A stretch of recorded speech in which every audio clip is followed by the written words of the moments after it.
Forward to order. First item on the agenda is the adoption of the agenda. So the agenda was circulated for this committee, the whole meeting in advance. I'm proposing the addition of one item, which is public comments and statements as item number 7. That would make the closed session item number 8 and the adjournment item number 9. Are there any other proposed additions to the agenda? There being none, do all members of council consent to the addition of this agenda? We will move on. Next item is the declaration of conflicts of interest. Are there any declarations or any conflicts of interest to declare in relation to this afternoon's meeting? There being none, we'll move on to item number 4. So we do have a number of presentations this afternoon. We'll begin with Mrs. Carrie Howard on the topic of glyphosate. So Mrs. Howard, if you want to come up and just stand over here, if you would, please. So these presentations do have a 5-minute time limit, so I'll be. You go ahead. I think I got her in there. All right, thank you very much. So good afternoon, everyone. First, I want to sincerely thank the council and appreciate that I'm new to this area. Appreciate that it's really only been a year since you amalgamated, so that's a lot of work. I also want to thank for committing to the water testing in our communities and maintaining that open dialogue. Since we last spoke, we've been doing some more research just because it's affecting our community, so I'm digging in. And so we want to share some of that with you. The New Brunswick Mystery Neurological Disease has now over 350 patients, and Dr. Marrero has made some suggestions for the towns where the individuals were from around water testing. So I'll get to that a little bit later. I did take one individual patient with the illness who has high levels of glyphosate in their urine and did a historic review of their illness exacerbations over the last few years. And one of the things that was kind of correlated was that there was an illness exacerbation of symptoms or even hospitalization within a week or so after a heavy rain or melt. Other patients with high levels of glyphosate in their urine reported the same pattern. I've not done any research into their trajectory, into their histories, but they did say and had experienced admissions to hospitals after our hurricanes and some of our major rain events. So we wondered how this presentation related to the very minute levels of herbicide that are found in our water. And we found a couple of things. I do have these papers and I'll leave them with you. The first one is about glyphosate and its environmental persistence. There's more and more research being done to kind of wash away the old idea that glyphosate just likes the soil and that's where it stays. So this raises questions around the safety of the widespread use that we've been doing for years. It considers improper or unpredictable application process as an issue, which, for example, aerial spraying of glyphosate leads to it going where it should. Let's just get rid. And they noted that glyphosate is persistent in the environment. It binds to heavy metals and moves through our soil and watersheds to our reservoirs. So the heavy metal piece is something that we've learned. Patients have high glyphosate levels as well as heavy metals. It also breaks down into metabolites that are being found in the patient's urine samples. So not just glyphosate, but the metabolites of that. For example, one is called sarcosine, and it affects our dopamine receptors, which is our mood. And when found in the blood, it can indicate prostate problems. So we learned that it's more than really just the glyphosate that we should be looking at, and it may be not solely the issue. The second article is glyphosate and how it modulates the uptake of inorganic phosphate. So basically this talks about glyphosate, even and especially in very small amounts, can act like a fertilizer for blue-green algae. And just given the reduced monitoring of the reservoir over the last 2 very hot summers, and the fact that Turtle Creek had blue-green algae in 2023, and since 2017 and especially 2019, New Brunswick has had a lot more blue-green algae. It's the climate, it's warmer, and we're more apt for a larger bloom.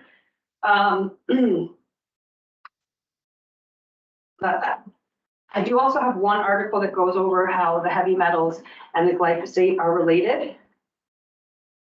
This. So our concerns, I'll just go over kind of some of the things that piqued our interest. So there are still new individuals presenting with increased glyphosate and other metabolites in their urine with these troubling symptoms. They're a bit different for everybody. This leads us to believe that the level of glyphosate does not stay static. It's not consistent at all times. Large rain events and melts can move this through the soil, rock, sediment to our waterways and reservoirs. And that even trace amounts of glyphosate can increase the risk of dangers of large blue-green algae bloom. So what we're requesting is that, and I have a list of the tests that Dr. Marrero had for, this patient was from Newfoundland, but she's in a very highly softwood industry area such as herself, where they use a lot of the aerial spray. And so he suggested some further water testing. So we would like to look at that. And then also a schedule of testing that kind of reflects the new information about spring melts, like early spring melts and rain events, perhaps testing after one of those. And then I just have a few really quick, three little simple quick questions. I don't know if it'll be okay. I could just present them now. What our current water treatment process is, where our water sample was taken from. And I think we talked about that it was post-treatment, like it was at the treatment facility after treatment. And is there a way to access the reservoir to test that as well? Simply because it would be a better example of our groundwater and people's wells as well. So that's basically what I have for you guys. Again, I want to thank you. I feel like this affects us all. I know I've got a water cooler in my house now, and it's I'm seeing that some of I've seen the patients get sicker during the times, sometimes even the animals. It's just, I just want to do our due diligence, and we're all living in these communities. So I actually really appreciate being able to work through this with everyone. Great. Well, thank you very much for your presentation, Mrs. Howard. There is one question that I believe one question that you asked that our Director of Operations may be able to respond to. I suspect he can, and that's where the water samples are taken from during normal sampling. Yeah. Right? Yeah. So, Mr. Reed, would you be in a position to respond to that? So just our normal sampling is all dictated by health and environment, which is just at a lot of our residents and around the water system. We do twice a year do inorganics and organics from the raw water. Okay. And periodically we do raw water as well.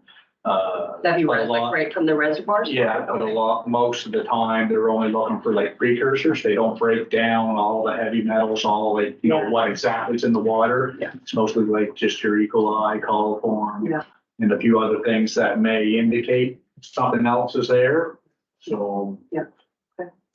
Correct me if I'm wrong, Mr. Reed, that they do, like, when we tested for glyphosate, that was a specific test, for glyphosate. And it was done right on the raw water itself before any treatment. Okay. Yeah. Okay. So that, I guess, in a way, answers your question. Absolutely. That one question. And we'll see if we can get responses to your other questions. But it's just a grab sample at one time, right? Exactly, and that's what we're looking at. It wasn't after anything specific, it was just a one-time grab sample, so. Yep, yeah, and this is all new, something that I've dug into since we last spoke. Actually, just stay there for a second. Yeah. I'll ask if any of the councillors have any questions for you. Councillor Arrow, do you have any questions? No, thank you. You have those, your Articles are. are you leaving those with? I'm gonna leave them with you. Yeah, okay. Okay. So, I don't know if they're readily available electronically, that would also, Yeah, I can email them as well. that would be good. These are highlighted where my ramblings were. So, yeah, but if you did have those electronically, Yeah. I'd make it easy. Thank you. I also have Dr. Marrero's message to the lady with what his suggestions are. I just kind of wrote on a sticky note there.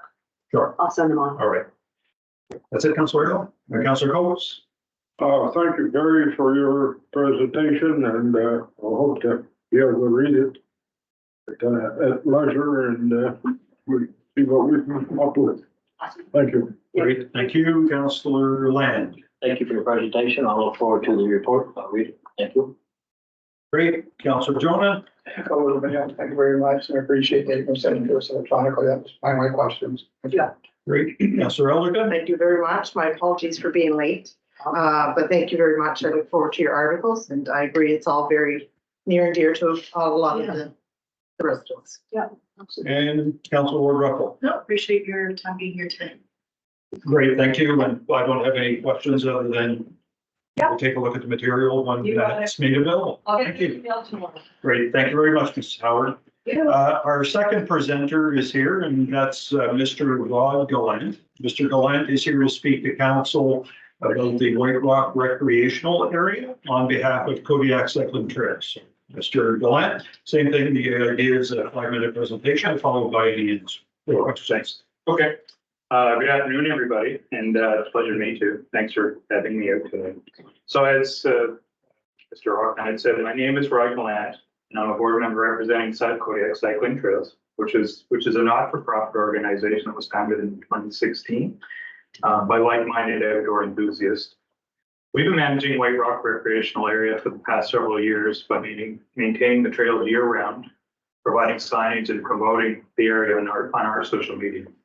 We're self-funded for the work that we've done so far, and we're aiming to increase our revenue through sponsorships and events in the coming years to kind of expand what we've been currently doing. Our committee has benefited by having new members join the team, and we now have a great group of 8 individuals on our board. I myself will be assuming the role of president following our AGM later this week. During one of our recent meetings, it came to our attention that our informal agreement with the former town of Village of Hillsborough had expired at the end of 2023. So today I'm here to request a renewal of that agreement with the Village of Fundy Albert to allow us to continue managing the region on their behalf. In assuming we are to continue management of the area, I also wanted to highlight some of the initiatives we are working on in 2024. As council is likely aware, Plans 360, which was formerly Southeast Regional Service Commission, and exploring, and we are in the preliminary phases of creating a multi-purpose trail which will connect Alma to Capaway. The shoreline trail, as it is being called, will conveniently be passing directly by White Rock, the White Rock recreational area, and the community of Hillsborough. We feel that this is going to represent an excellent opportunity to enhance the local recreational experience in the community and to provide another tourism stream for the local businesses. Our vision is to elevate White Rocks into a multi-purpose recreational hub, which would involve repairing the existing trails, creating new ones for all skill levels, constructing facilities such as a washroom and a shelter, and to add amenities, including skills park and pump track to draw entire families to the area. Our goal would be to create an all-day experience that pivots around the community of Hillsborough, so to help boost local businesses, foster new ones, and increase attendance at White Rock. We've had several meetings in the fall and in the new year with Plan 360 and Explore NB to see where we could collaborate. Progress is going very well this year so far, and our hope is to secure an initial grant that would allow us to bring in a trail consultant to the area. The consultant would assess our current network and assist us in drafting a strategic 5-year plan. I had some preliminary discussions with the recommended trail consultant, who coincidentally is overseeing a very similar development in Minto. In those discussions, he has expressed interest in providing similar consulting for this project. Once our strategic plan is developed and in place, we would then look to apply for a yearly grant over the next 5 years through the Regional Development Corporation and ACOA for funding the work that would need to be done. To conclude, my overall main goal tonight, first and foremost, is to work towards renewing our agreement with the village and for insight and collaboration from council for what we see as an exciting opportunity for the area. Thanks for your time. If you have any questions, I'll be happy to answer. Thank you very much, Mr. Gallant. And for full disclosure, I've already met Mr. Gallant and had conversations about what they're proposing. And I suggested that they come to council to present. So, Councillor Arrow, any questions asked of Mr. Gallant? No, it's all very good stuff. In terms of the renewal of the agreement, is that straightforward? It sounds like it should be, but The only thing I would suggest is that in the previous local government, there wasn't a formal written agreement. I would prefer to have a formal written agreement that would specify roles and I responsibilities. think it would help us too if we were to proceed with trying to get some grant money for the area, that we would have at least maybe a letter of intent suggesting that at least there's an agreement in the works, if it's not ready at the time, that, you know, there was an agreement coming. So I don't know, who starts with the draft of that, your side or our side? I would suggest that you could, start the draft. It doesn't have to be anything elaborate, as long as it just basically says who's responsible for what and where the liabilities are and so on and so forth. So, It's good. Okay. great. Thank you, Councillor Coates. Oh, good, thank you for your presentation. Great. Councillor Land. Thank you for your presentation. I support your endeavors. You guys done a lot of work back there over the last few years. It's great. It's highly visited. There's a lot of people in there. And I'd be supportive of it. Okay, thank you, Councillor Jonah.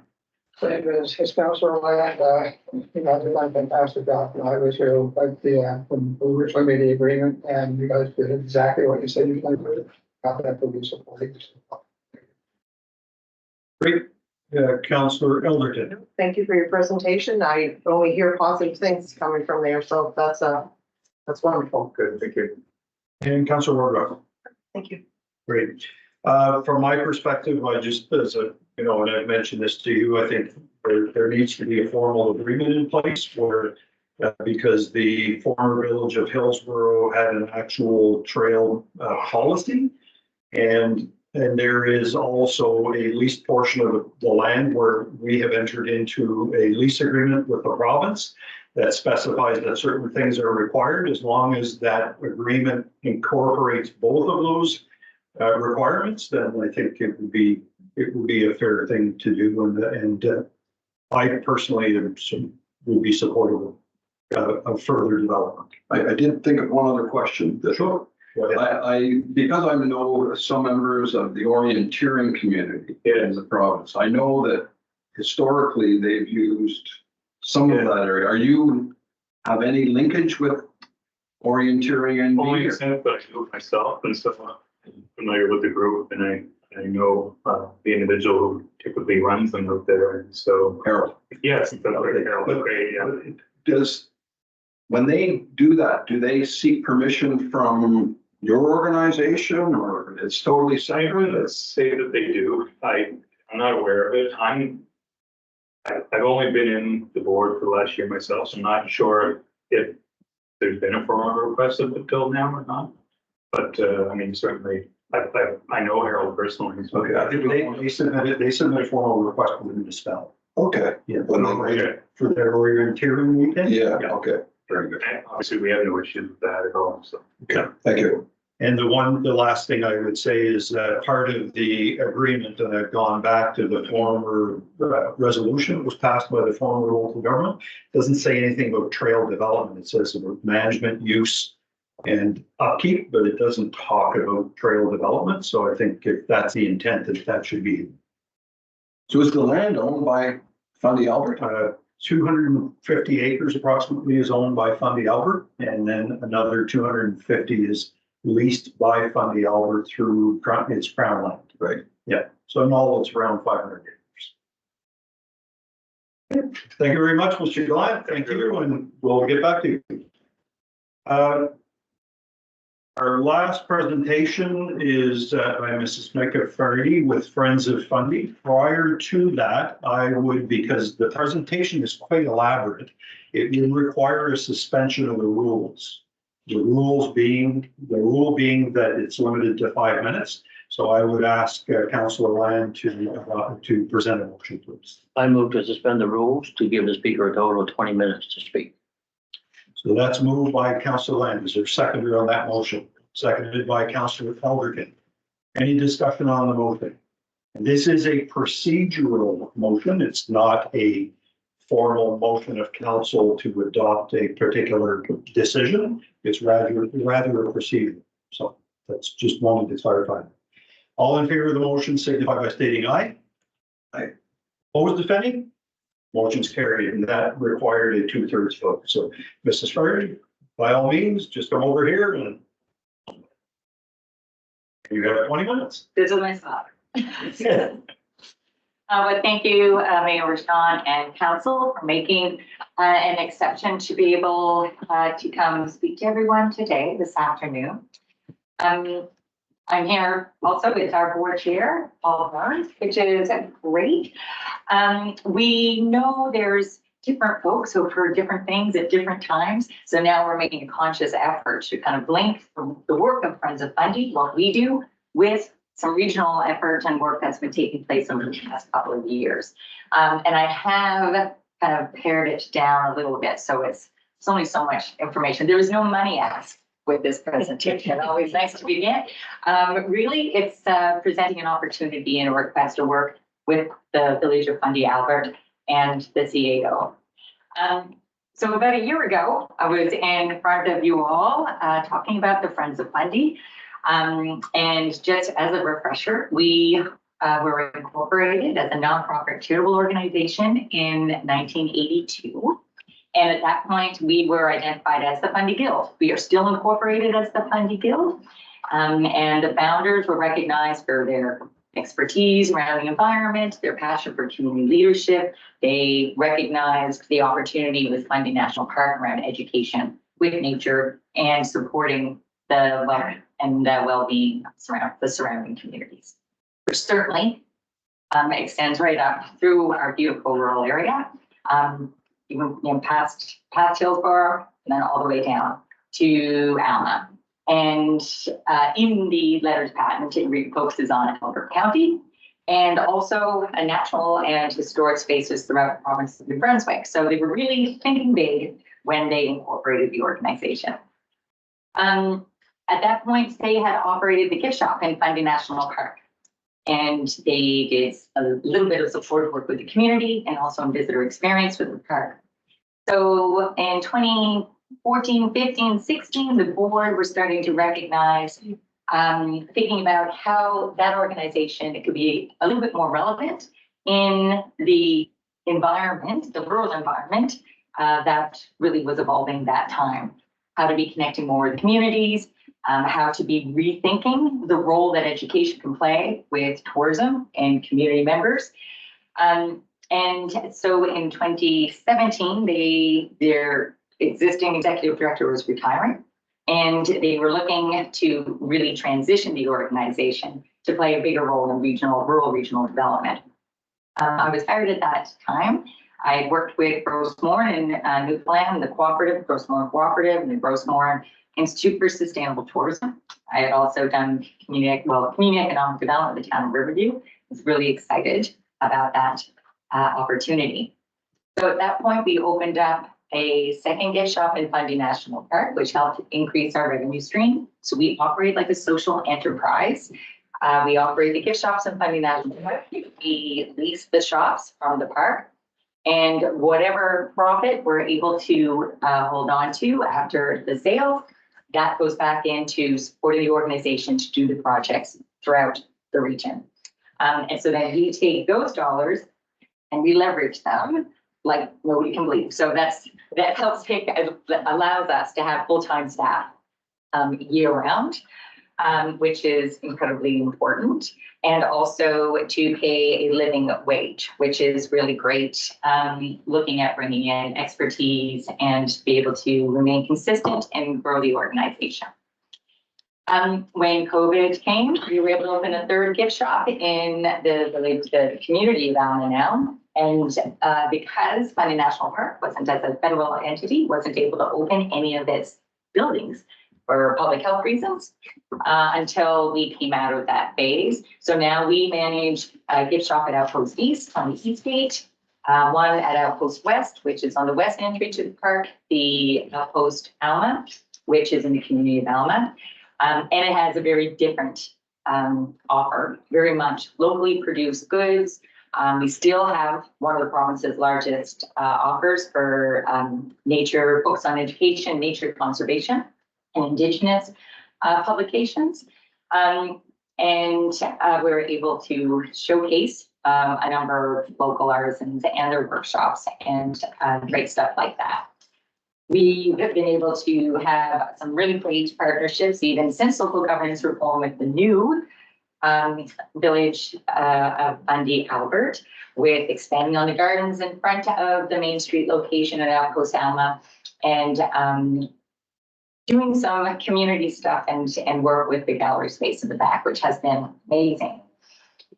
We continue to do some of those other programs. Everything that we do was aligned with bringing education, community engagement around the environment, and our natural places throughout this area. So we still continue to do the Rising Tide Festival. We operate the Molly Cool Center. We do the birds and bees, focusing on species at risk and pollinators. You may have seen that theme in the recent Fundy Frolic event over the past week. And we do it with a very small staff of now 4, which includes our shop manager. And like everyone else, we just announced today, because we'll be hiring as well some hopefully wonderful summer students to help in that regard. What we've learned through that time is there is a role for this type of organization and this type of work, kind of intermediary. I was thrilled to hear Rod's presentation. Had the great fortune of working with Rod in the past. And you know, it's a great time in. White Rock is an amazing place here in the community of Hillsborough. It has had tremendous growth. It's being stewarded wonderfully, and it's a section of some great trails that make up this entire region, which is where we'll go with the presentation. So Friends will continue to kind of evolve in this direction around working with, not replacing, but working with existing organizations to ensure that the amazing natural assets, cultural assets, and things that have been in this area for years and years continue to stay true to support the well-being of the residents.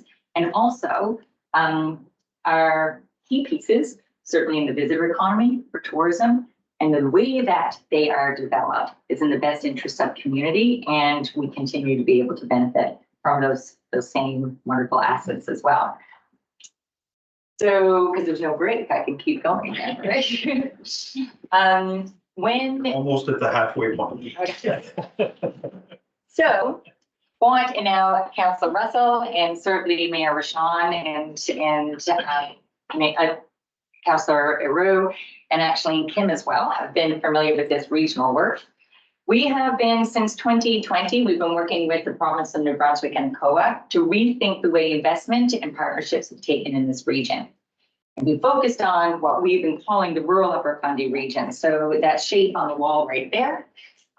So just past Hillsborough, all the way down the 114 into Fundy National Park, up because of the connector roads into Sussex, and then down through Fundy Trail Parkway and in just past what is now the community of St. Martin's in the new municipality of Fundy St. Martin's.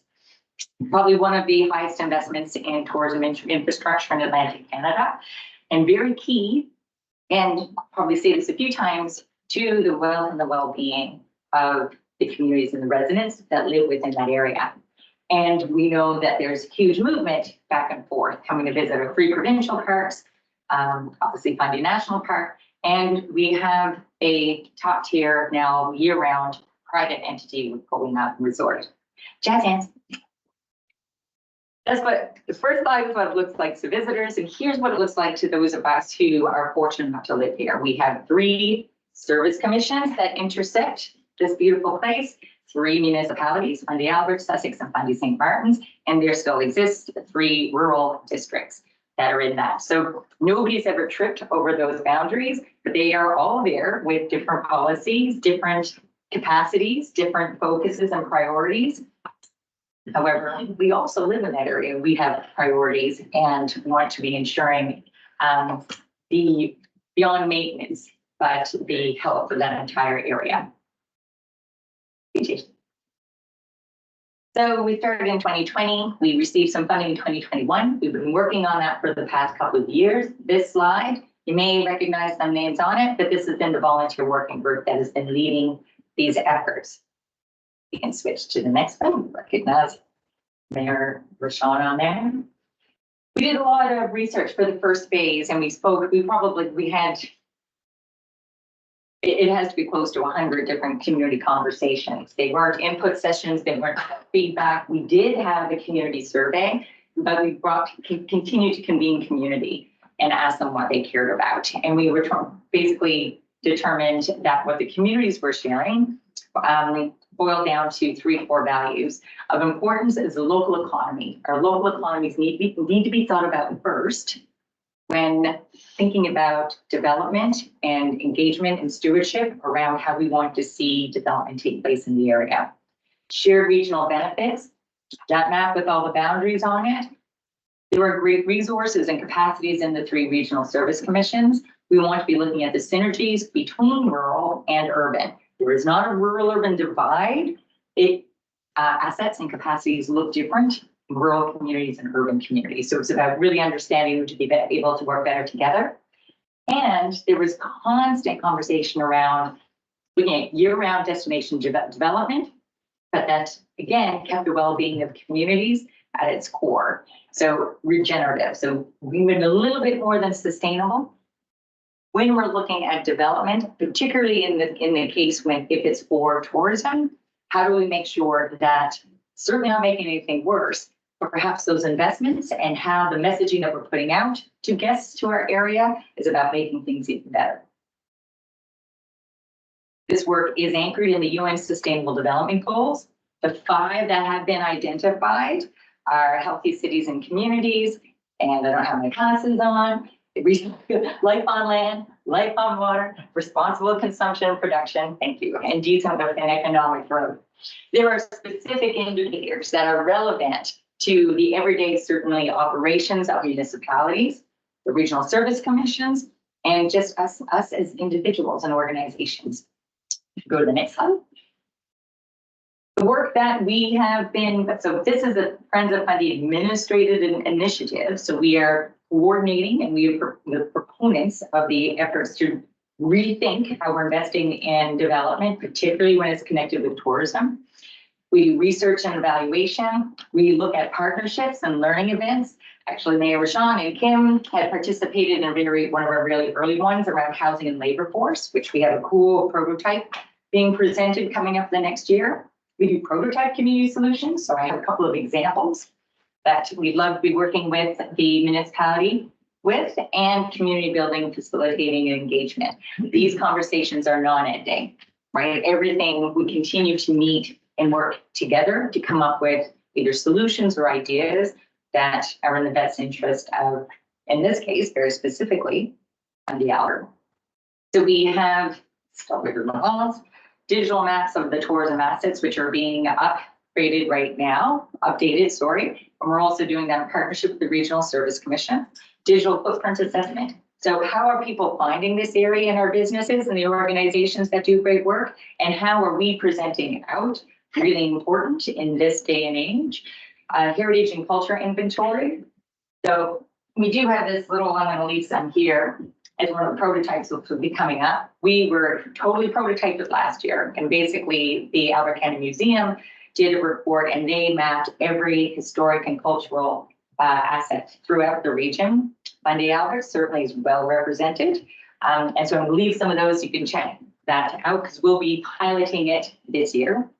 Reviewed all the plans from 1996 to 2022. It's a lot of strategies that were developed. That's a lot of investment from provincial and federal money that we haven't necessarily have seen the return on what you think when we were looking at that investment. That was part of what motivated us to start this work in the first place.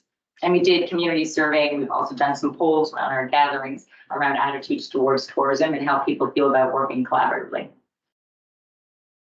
We have a beginning snapshot in terms of how businesses and organizations currently reflect the SDGs in their planning and strategies and work. We have held 2 Fundy Connect Summit. It's been great to see some of you at that. The regional trail conversation is ongoing. We'll be following up with Rod. Congratulations on taking over the chair. Because there is a lot, when we make huge investment in trails and amazing parks, we also can be looking at, okay, how do we connect communities with that trails? How do we support operators in ensuring that the return on investment to the work that goes into the trails comes out and it's it's intentional in terms of how businesses are attracting folks who are coming to participate on trails, which first and foremost are recreational assets in our communities. Wonderful recent conversation. I think Councillor Elderkin, you've been brought up to speed on the conversations in the community of Riverside Albert, their vision for the 915-114 corridor. Lots of conversation in terms of what it could mean for tourism, but even more so what they wanted to see for in their community and how they wanted to work together to bring that to fruition. Got 5 minutes left or a bit? Yeah. I say that like I know exactly where I am. Okay, the next slide, please.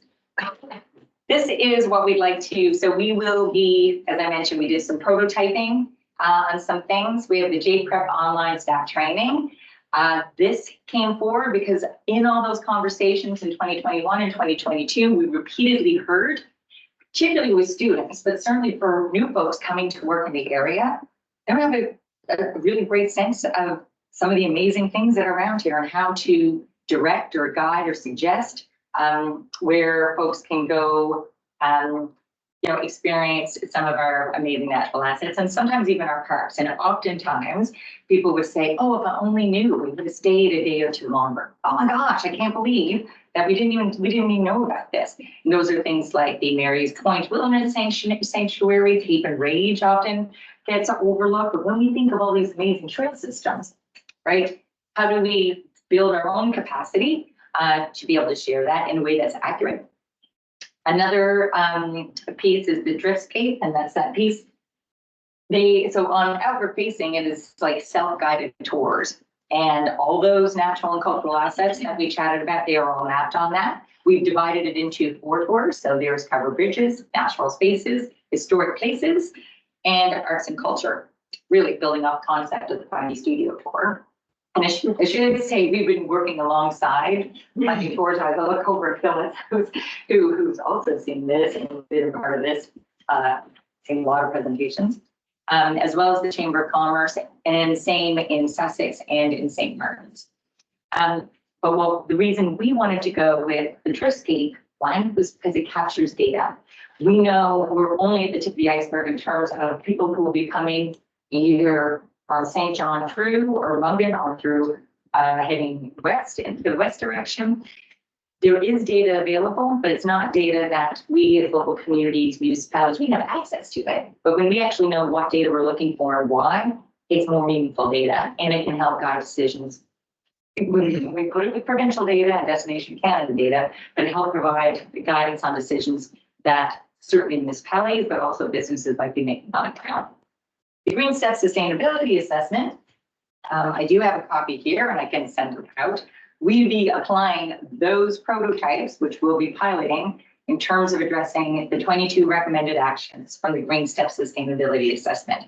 It is done for the region, but every of those 22 actions, it is absolutely specific to the village of Fundy Albert, as well as the other municipalities.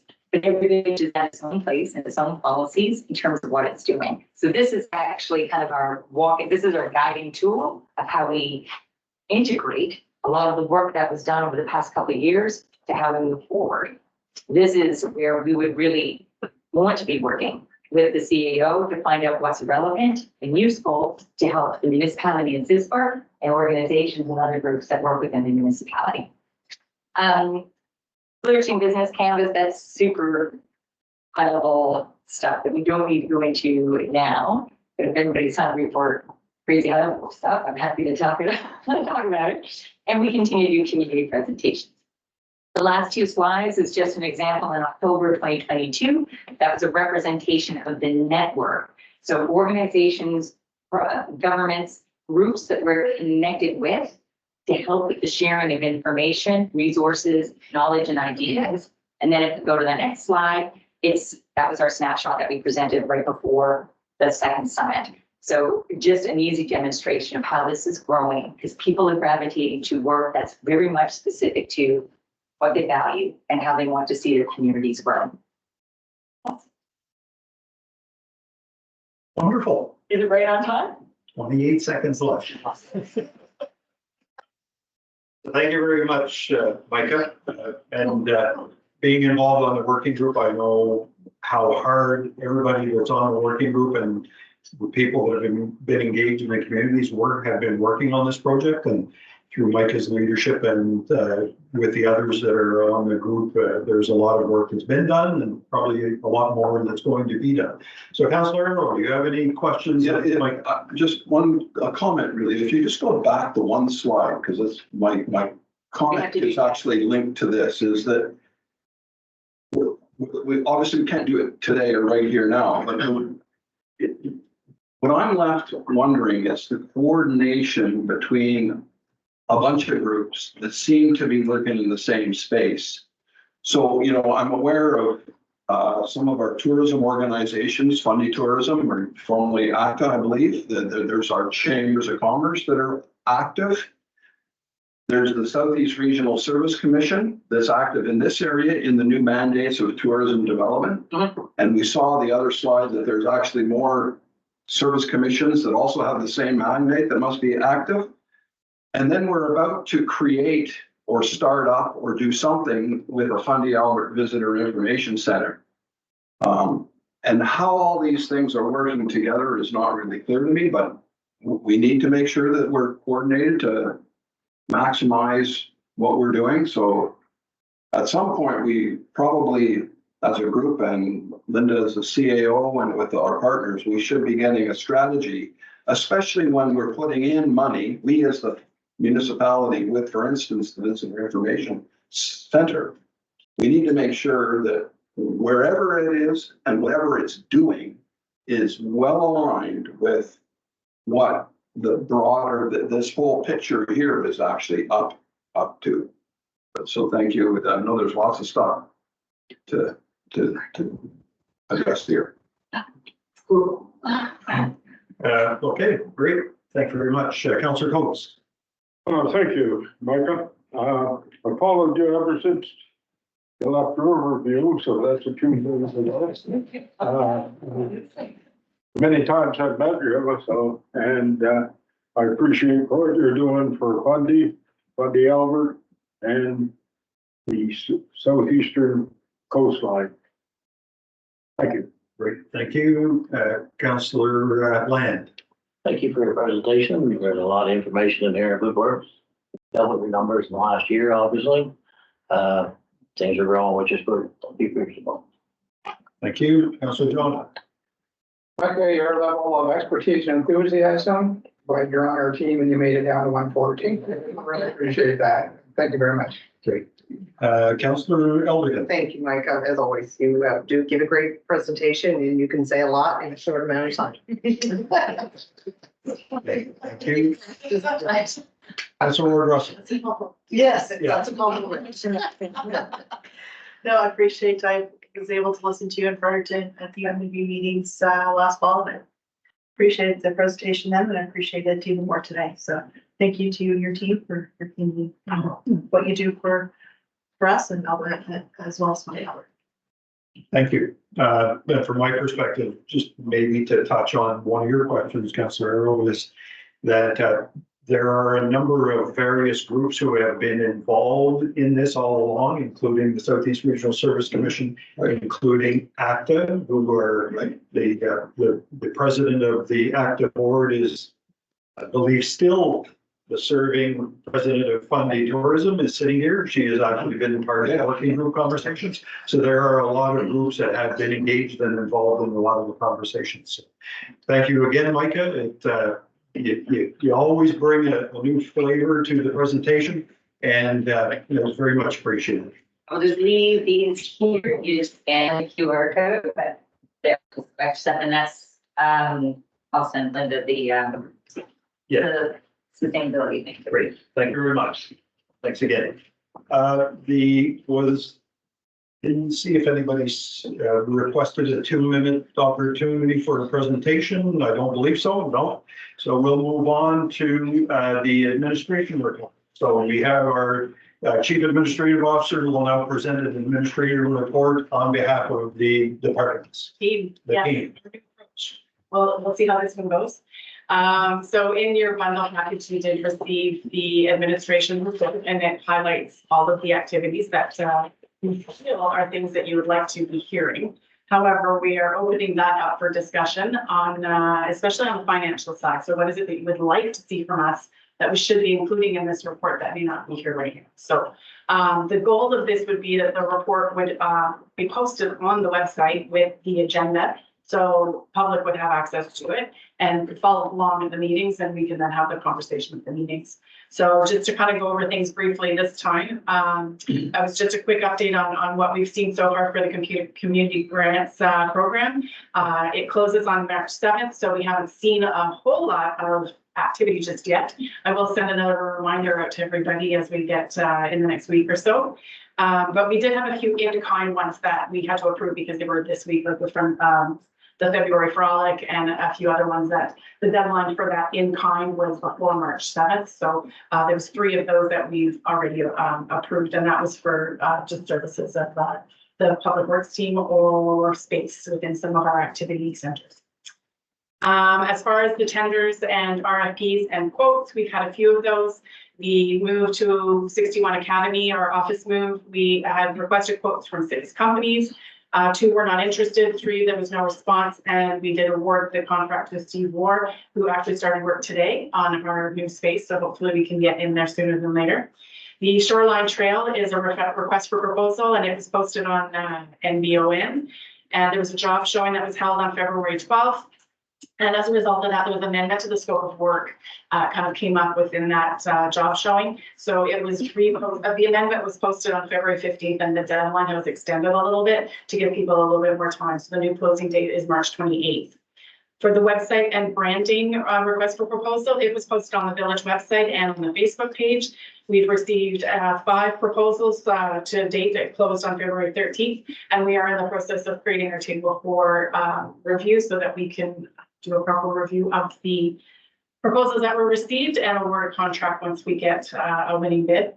The strategic plan, again, quotes were requested from 6 companies, and that was specifically, we went out to 6 companies to ask for them to put in a quote. We received 3 out of the 6 that we had asked for, and we are currently evaluating those bids as well. The Pound Hill, which is the request for proposal for the paving work, which will also, as I understand now, have a piece in there for an inspection, having somebody who can do an inspection of the work as it's going on. That is pending. We have reached out to DTI, and they were going to help assist us write the scope of work for that. As far as the finance then goes, then this is where we're kind of seeking maybe your input. What we would like to do is every month present to you what we have spent currently and what's in the budget for this month. This is a work in progress, I might add. It was our first stab at it. So if you were to look at our total budget for the year, 8%, 8 point something a month would make it all look pretty for every month. But finance doesn't always work that way, and not everything is spent equally every month. So this is what we see right now as what we have spent. However, we are working on having a report then that will have what our quotes are. So money that we've already sort of allocated to something. We may not have spent that money just yet, but it is money that has been promised. So next month around, we should have a different report for you that would include that. The next section we are looking at is the applications that were submitted for the Capital Borrowing Board. So there is an April hearing coming up. We did put in for the water exploration and the Riverside Albert fire trap, the new pumper tanker. We have reached out to the audit companies. So as we know, the 2022 Alma audit was completed. Council has reviewed that, but we will present that back at the March 5th meeting for a final approval. The 2022 Riverside Albert audit is a draft, and I'm taking maybe words out of Jillian's mouth, but a draft review right now should be coming to council by the end of February, and we're hoping to be able to have that approved at the March 5th meeting as well, which means that they're then able to start working on the 2022 Hillsborough audit. The target for that is early April 24, and then we should then, that's my mistake, the last one should be the 2024 2023 audits. We should then be targeted to have all of those started by May of 2024. So that's our attempts here to get caught up on everything so that we should have those final audits by midsummer. Just in time for the budget talks in the fall. As far as funding that we are receiving, Kim had reached out to Farm Credit Canada, and they are donating $1,000 to the village to put towards the Riverside Albert Rec Center for an outdoor basketball court. And this ACOA piece is put in here again, and I believe there might be a question at the end of this presentation about the generators. And this was just where the money was coming from and what the dollar allocated for the ACOA grant and the generators that would result from that. Building permits were something that was normally talked about, and I just did up a graph that showed what the building permits we received last year, and then we can keep track of what those are this year. So last year, the total value of those permits was 11.4 million. And again, that's, you know, activity that's happening within our community, and these building permits show growth within our community. You'll notice on the 23 versus 24 graph, there is no numbers for January and February. It took Plan 360 a couple of months with the amalgamation, so they don't really have those individual permit numbers for those months, but we'll be able to track side by side as we get a little bit further on in the year. As far as water and wastewater, we just thought it would be good to start putting in what kind of activity is happening there. There's 2 reports that were due in February 15th of each year, and those are all completed for the 3 systems that we have in Alma, Riverside, Albert, and in Hillsborough. So those are all done, and there is a report that is due the end of March that we are currently working on, and that is for the annual drinking water report. And then to keep track of what we're doing currently, so far in 2023, there are 37 out of the 38 required testings were done in 2023. So the month of January and into February, there was 1 that was missed, and that was due to scheduling when the year switched over from 23 to 24. However, that one will be caught up. So we'll be compliant with the proper amount, and moving forward, we won't have that same thing happen. And just a few other things that just internal policies or area kind of, I am still working on the Hillsborough Recreation Council, and I will hope to get back to council shortly on that report. I am also working on the right to information and protection of privacy. It's going to be an information piece in an online form. We are currently assessing all of the Fundy Albert rental spaces and creating a multi-use rental policy to make sure that there's consistency across the board, that we know what the spaces are worth. If people are asking for in-kind, then we can have a better understanding of what that means. We as a group and a team are working on our departmental goals and our yearly work plans. We'll hope to have something to you next meeting on that. And we are meeting as a management team weekly, so we can keep each other up to date on what's happening. And we're holding a staff meeting tomorrow just to go over some internal policies with employees. And the major projects part of it, I did update everybody last meeting, so I didn't go into detail on that. But at every committee of the whole, we will then populate this section and have more of those budget information, as well as key targets and timelines for what those key milestones are and all of those projects, so we can keep up with that. So as we said, our goal is to have a report like this that we present as a team, but then the members are all sitting at the table. So if anybody had any questions, we would certainly be able to answer them. Great, thank you very much. So thank you for the very detailed report. So I'll go around the room in the opposite direction this time. Councilor Lord Russell, any questions from our CAO on the report?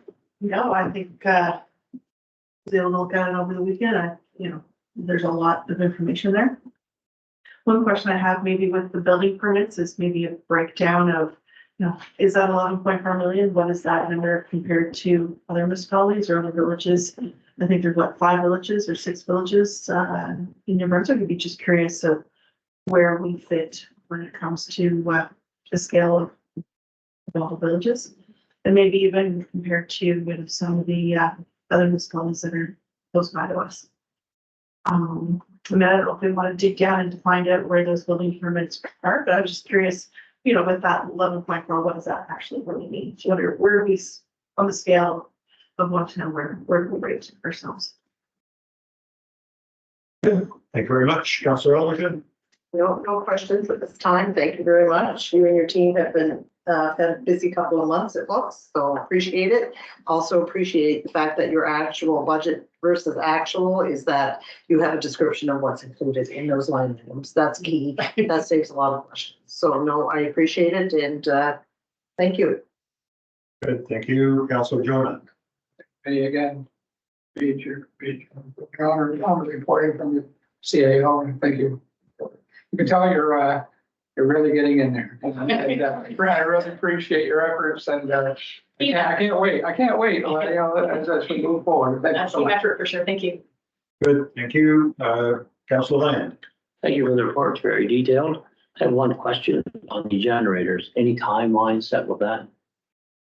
Kim, I'm gonna let you answer that one because that is it's the end of March. The deadline is the end of March to have it done. I did talk to Mike and he said everything was on schedule, so. Thank you. Yeah. Good. Thank you. Councillor Coates. I'm just blown away with what you did in the short time. I'm new to council, okay? And the politics, but last year was really hard on the head a lot of times.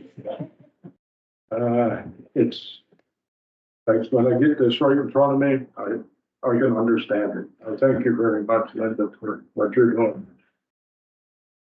Good, thank you. Councillor Arrow. Yeah, thanks, Linda and your team for the work. I do have a number of questions actually, and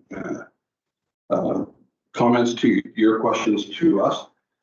Working from sort of the top to the bottom there, when we, in the RFP section there in the tenders and quotes, in terms of it, for the strategic plan, it says quotes requested from 6 companies. Was there an RFP that was put on the website for that? There was not.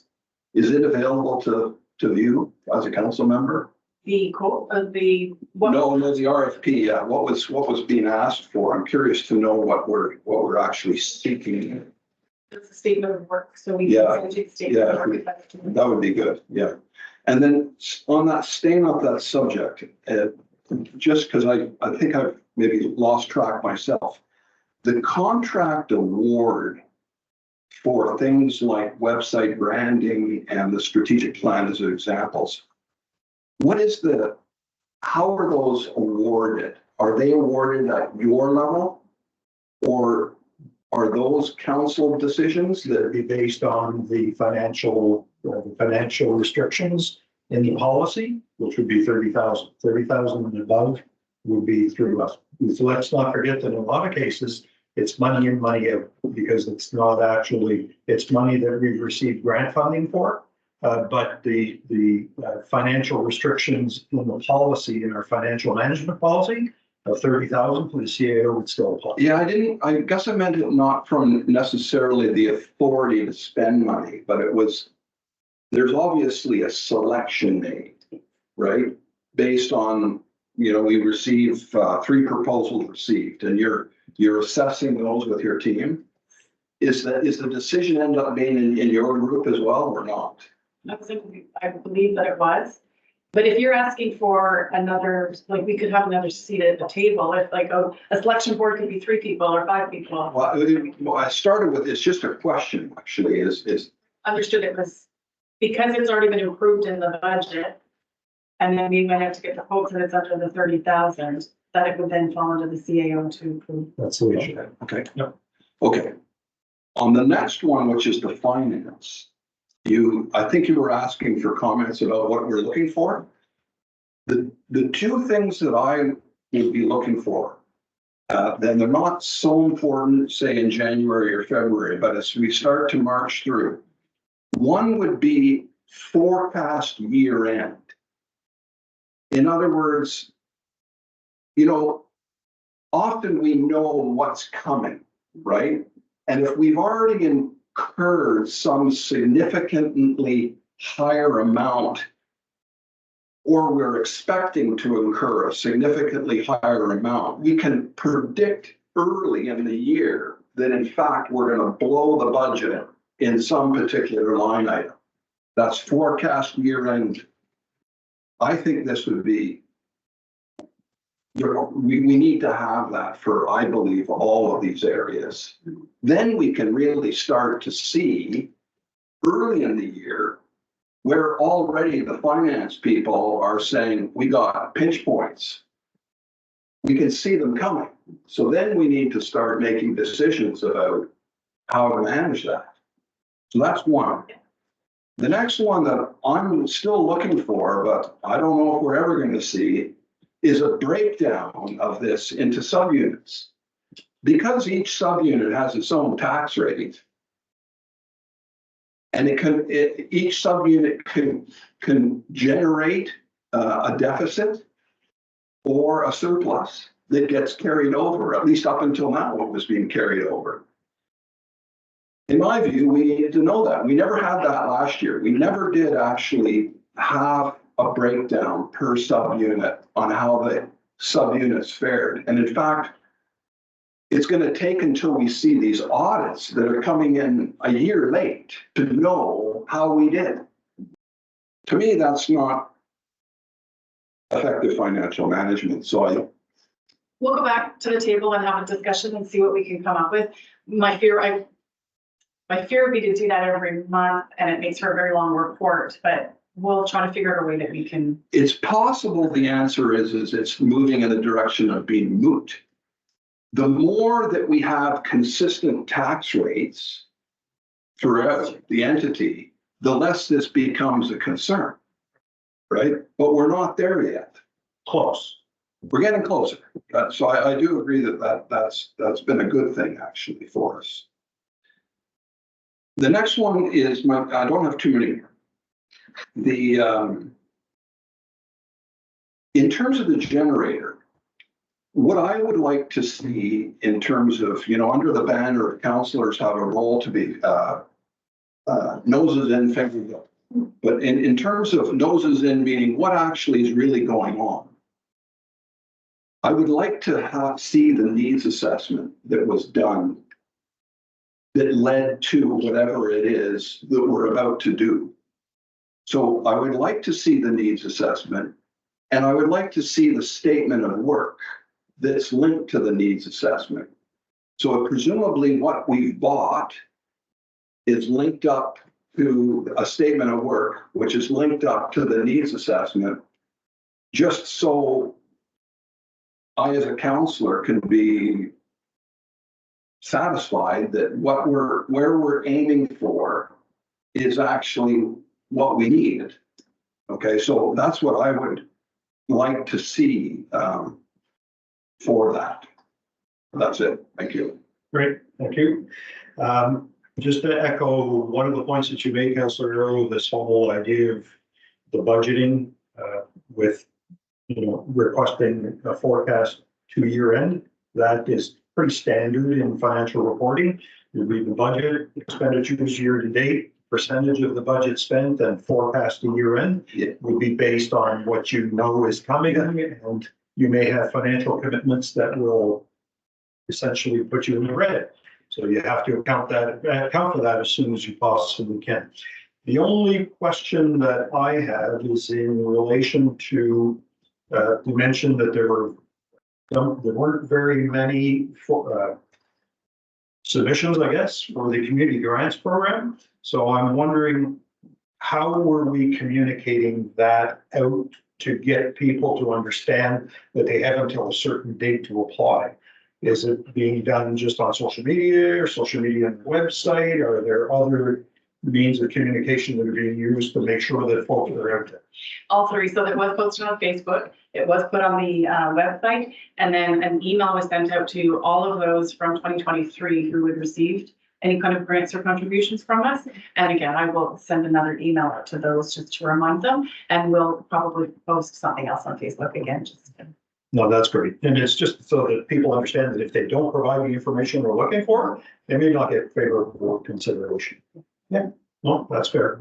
And then, of course, there would be a recommendation come to council with your recommendation and your team in terms of what council should approve and what would remain afterwards. And the program itself stipulated that 20% of the budget would be reserved for the rest of the year. So not losing it all up, then maybe it would be more than 20%. But if anybody wanted something absolutely for this year, then they should be putting that application in. Great, thank you. And thank you for the very detailed report. It's really nice to see. So thank you to you and your team. Great. So that is it. So we will move on to new business, and for the staff that are here, if you want to, you can stay. You're more than welcome to stay. If you want to leave, by all means, feel free to do so. Under new business, there is the bylaw review schedule that was provided. And of course, anybody that's here that wants to step up, don't be shy. So under new business, there was a bylaw review schedule that was shared with everyone. So folks wanted to just kind of open that.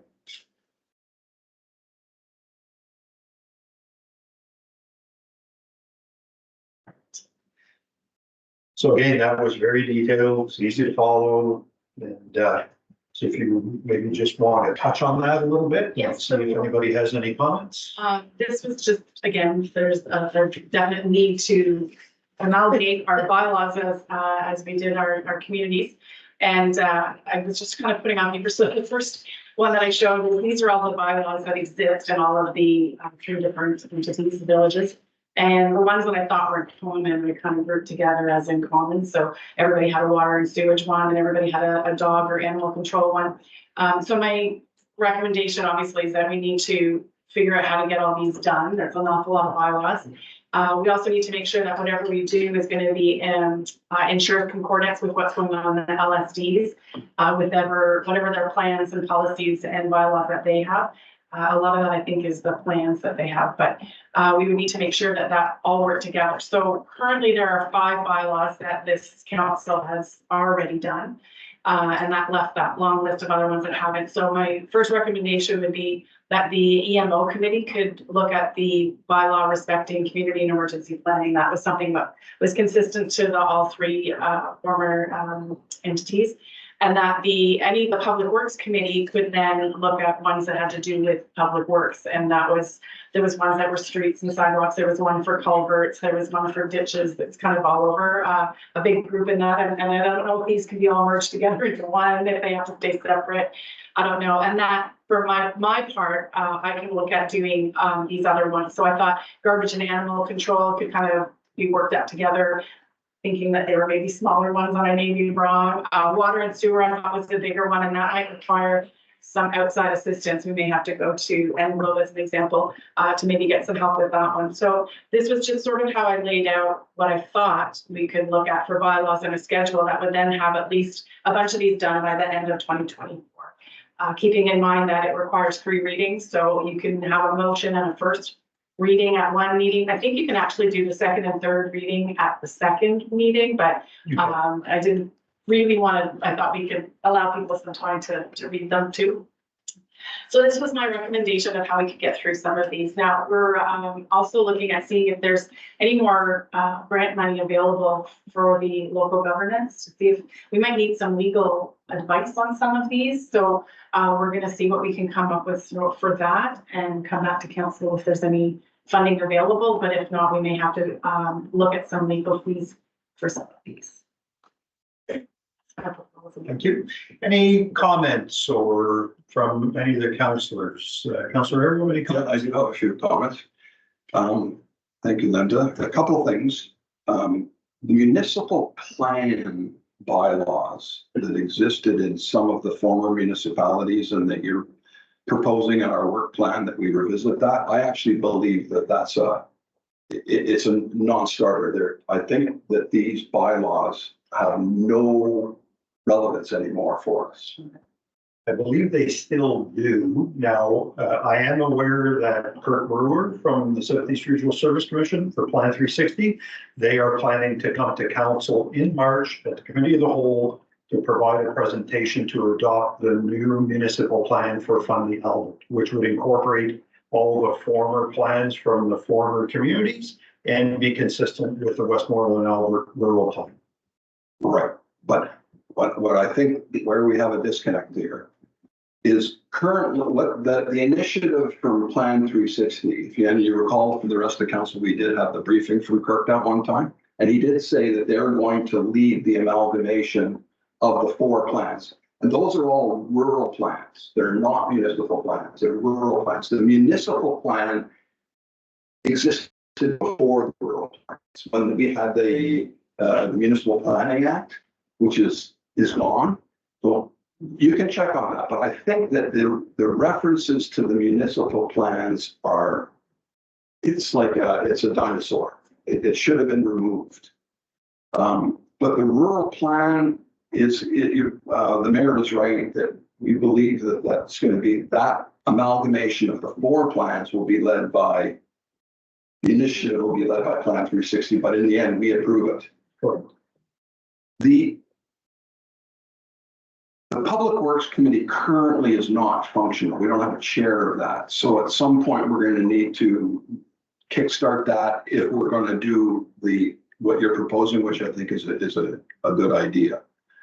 The water and sewer one, I think you're right to think that this is a complex one, maybe fraught with some issues. I think that this will very much come to the forefront with the new Alma water system. We know that as an example, that the Alma rate structure is dysfunctional in a way, and we look forward to this opportunity. I'm not sure if we're quite ready for it then, but you're right that we need help and it's coming.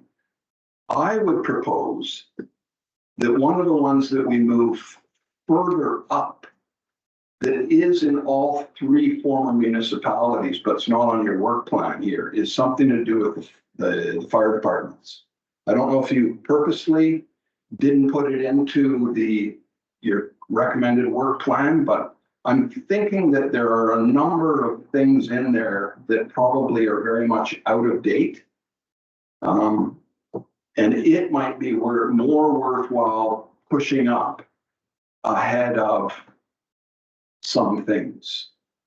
The bylaw enforcement one, I think the importance of that one is that's where we name the officers who have, it's a very short bylaw typically, but it's extremely important because it names the individuals by name who have the authority to enforce a bylaw.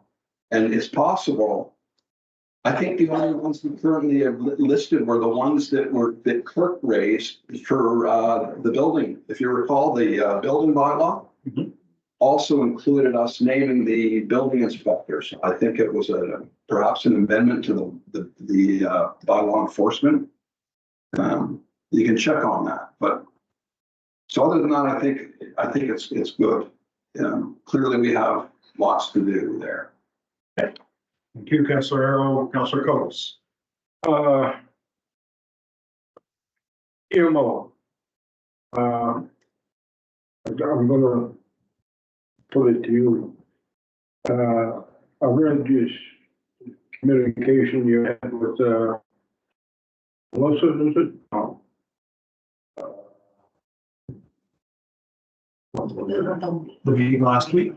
Yeah. Didn't have are they pushing out for us to get it done? And like this, I know what's going on in a sense, but What I'm not clear on yet. Yeah. Because Melissa Pedro, our EMO coordinator, wasn't on the call. okay. Was what the intent of that is, whether it's for them to provide us access to a standard template for the creation of our own plan, or whether we would all sign on to one plan for the Southeast region. I'm not clear on that yet. And it's something that I need to do with our regional EMO coordinators to find out what the purpose of that all is. So once we have that information, then I'd be able to answer your question. But for now, I don't. I scheduled a meeting for this Friday. Right. Should I postpone? Well, I don't know if our CAOs, I know that you had sent that out, but I don't know whether our CAO needs to be at that. Yes, definitely, because I never had a CAO Right, attend one yet. right. And if there is an emergency there on the hot seat, in a sense. That person plays an important role. Yes. Okay. And didn't we have some conversation as we were setting up the AMO committee about whether there was even a need for a bylaw? There is a need for. There is a need, but that's a guarantee? Yes. Okay. So, because that's one of 4 things that we were mandated to do. Yeah, correct. But we can still operate on the 3 former bylaws because it was a joint. Yeah. It was a joint plan. Okay, So I guess, should we cancel the meeting or I'll have to defer to the CEO's availability if, like, I didn't see whether or We can not, talk after. I should have availability, depends what time, yeah, but I might be able. sure. Okay. Council Land, I'll think of this time. Council Jonah, Council Elderkin, No, I appreciate the work you put into laying out the policies, and I'm sure you've identified the ones that we sometimes continue to talk about on a regular basis. So it's important to see what we can get on one page and what we need to be separated. And certainly, I think the water and sewer would be one of the more complicated ones from this report. Thank you. Council Russell, No, everything is good. I just believe we do have another subcommittee as well. I think it's called bylaw committee, and I think Loretta and I are the chair of that committee, so that one might come into play with you guys as well. would be useful to engage that committee. Yeah. The only thing that I would have, and it's kind of in the same vein as what Councillor Arrow was saying, is that a number of our bylaws are affected by local governance reform, including the dangerous and unsightly premises bylaw, because the province, as you know, we had mentioned it at our January meeting, they had basically said that their expectation is that we would take that over for the whole of Fundy Albert. That requires a bylaw for that to happen. Without that happening, then there's a question of what work can we actually get done without having that bylaw in place and naming our enforcement personnel within the confines of the bylaw. So at the risk of sounding like it should be more important, I'm basically saying that we need to be mindful that there are some that may prevent us, if we don't have them in place, may prevent us from actually making any progress on things that are near and dear to people's hearts. So we could have that conversation. But it is important. So, but I mean, the important thing here, and the one thing that we can't lose sight of, is we're starting to identify what needs to be done. Then we can start checking the boxes. And this is very helpful to have that tool. It's a visual tool for us to see what ones are recommended in order of priority for our CEO and others to put together. And importantly, just as importantly as our CEO mentioned, is that some of this may require legal advice. And I would suggest if it's of a legislative nature, we should get legal advice on every one. So would you like me to switch the unsightly premises and enforcement and the garbage and the animal, and then at least those, because the garbage and the animal would then wait until the summer, but the unsightly premises and enforcement would be done now because those are identified as a bit. It could, as long as it wouldn't impede anything on the garbage and animal, but the garbage and animal is the same idea. Maybe we could combine the garbage and animal with the unsightly premises because it would be enforced by the same people. Awesome. I will point out as well that some of this may be to look at the bylaw and say, is it still needed? Or are we keeping it or anything? So. Yeah. But it's a review process. It's important. Thank you. Thank you very much for all that. So next on our item on our agenda is item number 6, which is mayor and councillor statements and inquiries. We'll start in with Councillor Ward Russell.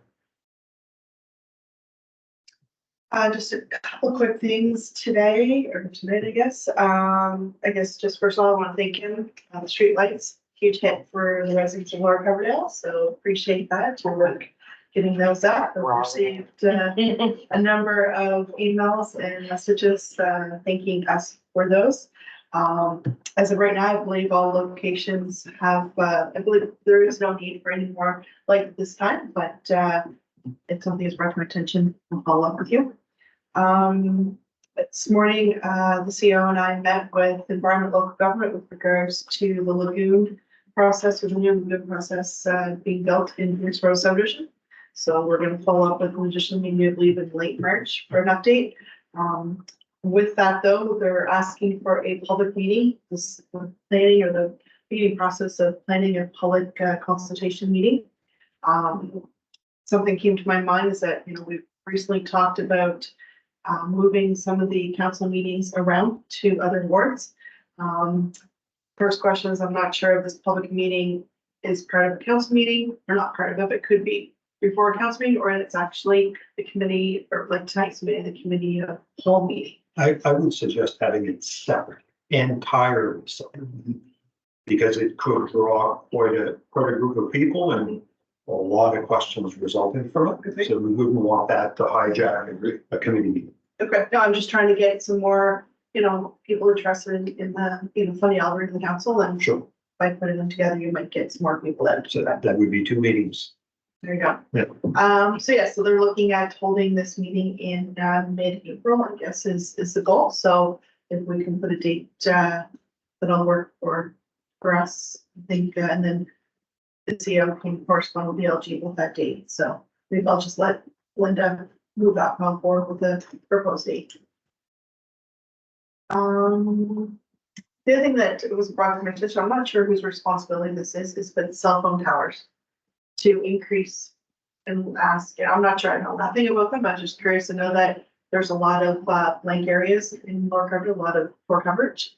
Now, I'm not sure who corresponds with Bell or Rogers or who those towers might be, but just curious, I believe I don't know, maybe we need a presentation from them to see how the towers work or how we can increase the coverage. And we're rural, but we're not rural, so we should have a little more coverage than what we're getting right now.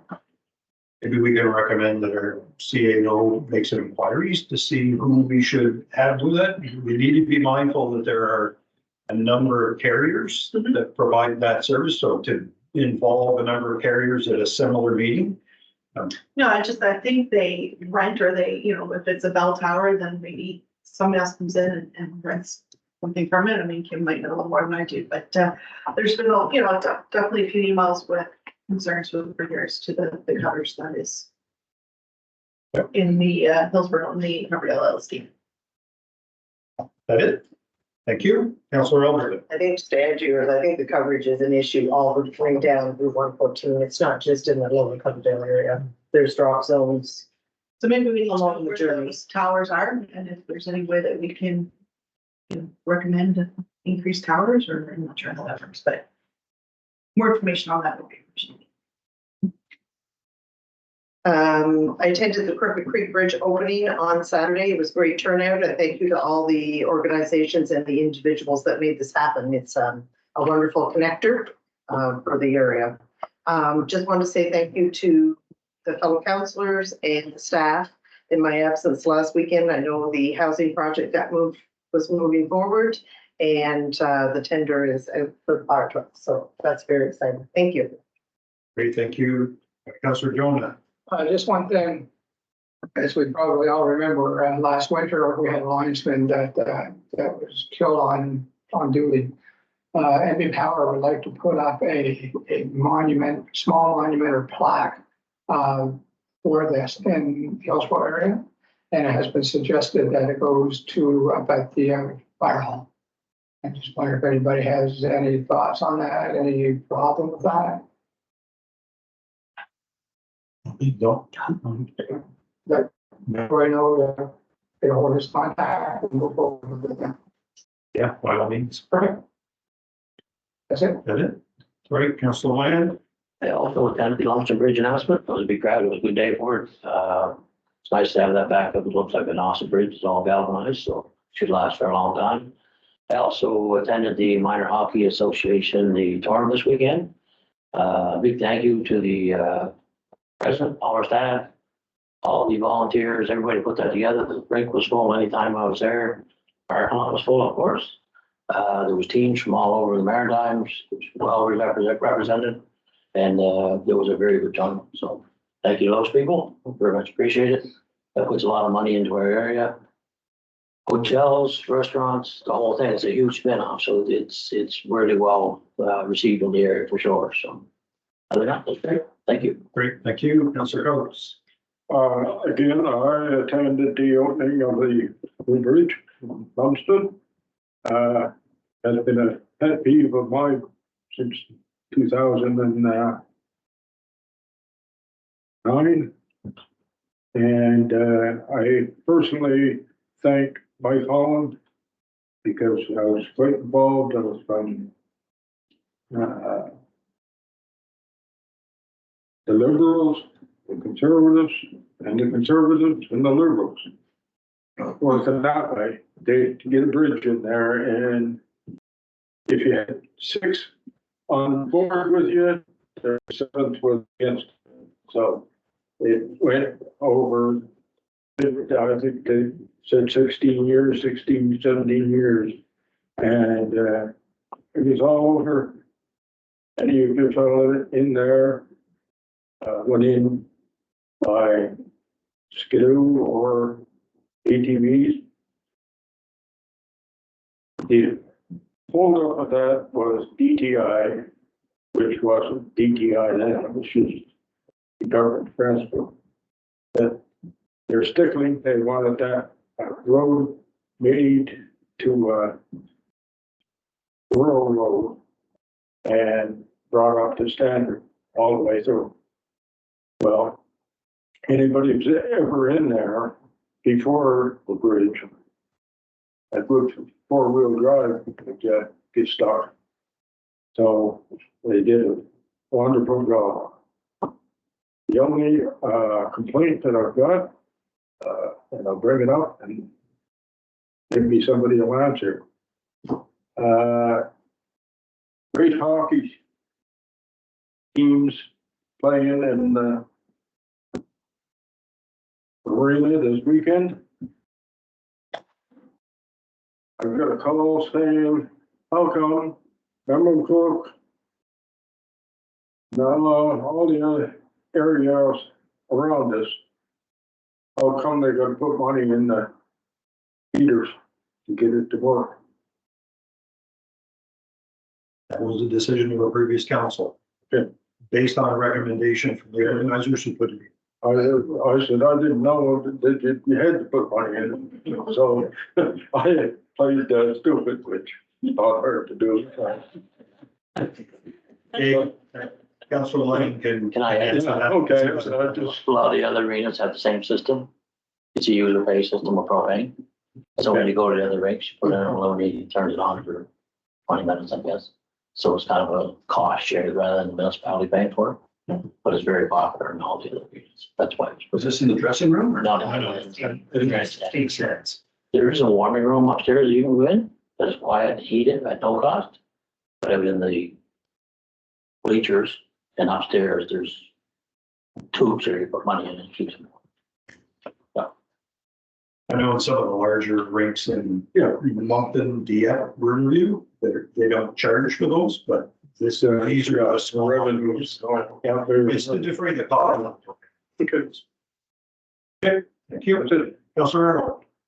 Just a couple things, don't want to steal your thunder, Mayor. If you were going to talk about it last week, the mayor, myself, and Linda, we met with the management of Fundy National Park as a regular coordination meeting, and that was good. One of the main things we were talking about is the temporary water link that will be servicing Alma from the park as it did last year for this coming season. So that's where we're moving forward on that, and that's understood by all parties that we're doing our absolute best to try and not have any boil water advisories on either side of the system. But, there's many variables in place and we hope for the best at this point, but there's the planning and preparations are being undertaken to do our best to prevent that.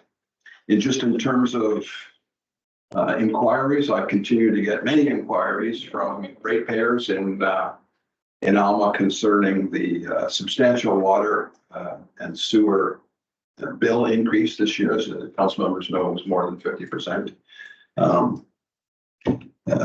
I can tell you that moving forward with a new rate structure that hopefully is, at least from my perspective, based in part on metering, I think is the way to go. I think the general consensus I have from the people I talk to, both businesses and residential, is that probably is the fairest and best way. But we have more work to do, and I know Englobe will be advising us as well. So good, thank you.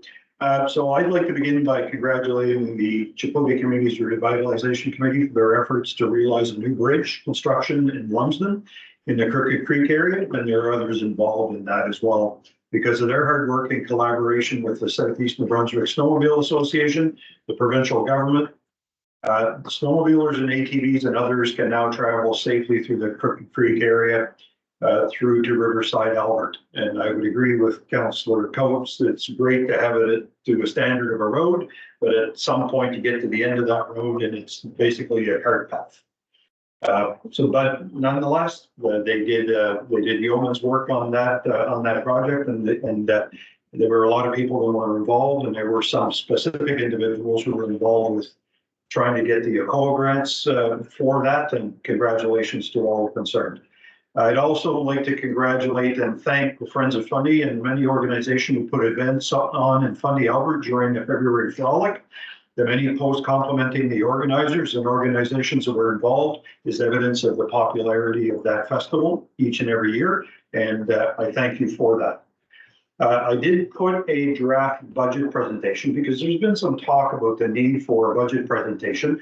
I put a draft of that budget presentation out this afternoon. I'm looking for input. I already got some input, valuable input from Councillor Arrow. I'd like to finalize that and then get out into the communities and provide those information sessions to the constituents who are going to be impacted by these new tax rates.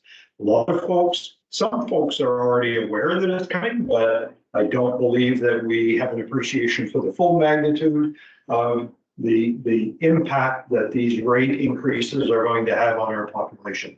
So what I would hope is that in the near future, we'll set some dates and times and locations for these sessions to occur and be confirmed.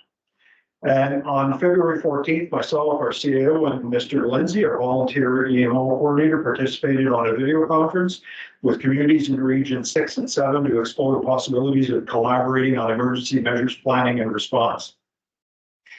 What I'm unclear of, and I think I've alluded to that earlier, what I'm unclear on is whether that would be a regional EMO plan that would be signed on to by everyone, or whether because what they've shared is the Mountain Riverview DF EMO plan, or whether that is to be used by us to create it, to use it as a template so that we can create our own.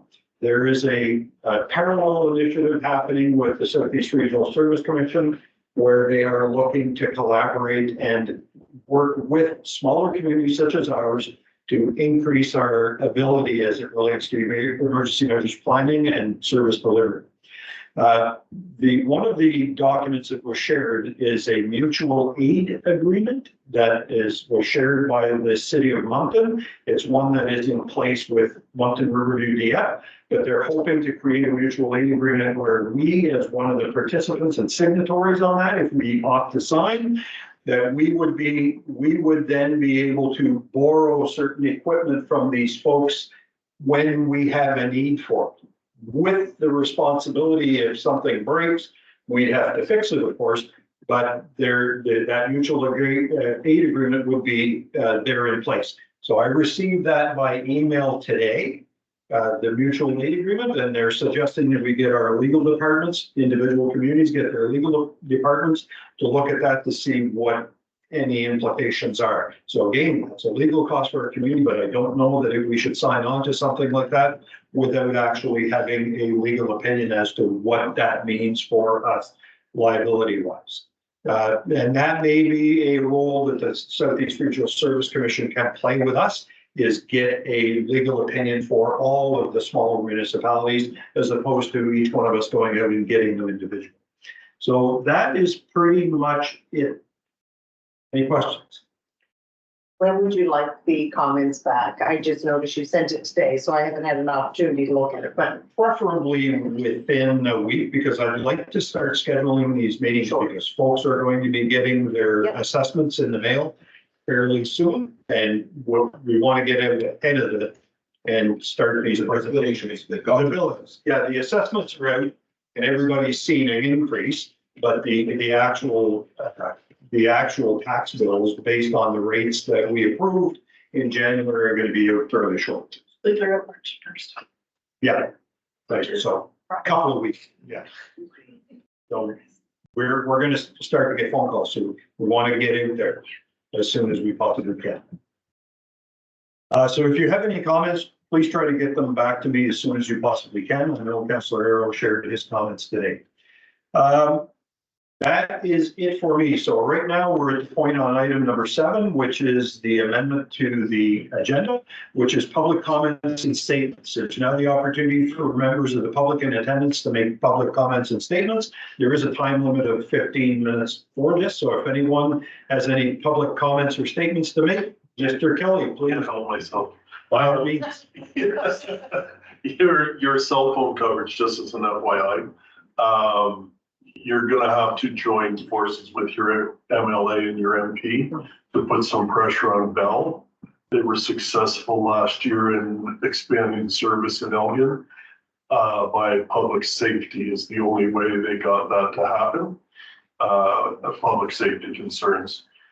As far as I'm not getting coverage and it really sucks, probably doesn't buy it, but if you go with that angle with your federal and provincial counterparts, you can get something done. I think very good point. Anything else, Mr. Kelly? No. Anyone else have anything to say? If not, we do have a couple of closed session items that we need to deal with, so I will ask our guests to leave, I guess, politely.